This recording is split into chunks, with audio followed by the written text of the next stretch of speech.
हे 10-12 बदाम रात्रभर भिजून घ्यायचे। या सॉफ्ट 6 ते 7 खजूर स्वच्छ धुवून घेतलेले आहेत। यामध्ये थोडं दूध टाकून 1 तास भिजवून घ्यायचं। हे 10 अंडाकृती चिकू स्वच्छ धुवून घेतलेले आहेत। हे चिकू एकदम सॉफ्ट असतात, त्यामुळे चिकू शेक एकदम स्मूथ होतो।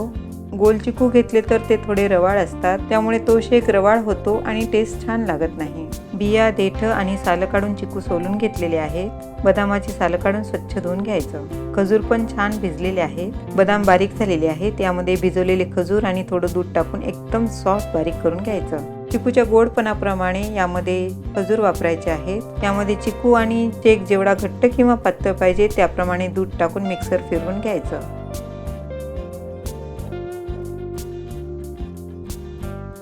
मस्त प्रोटीन्स आणि आयर्न रिच चिकू शेक तयार झालेला आहे। उपवासाला 1 ग्लास पिला तरी अगदी पोट भरतं। लाईक, शेअर आणि सबस्क्राईब करायला विसरू नका।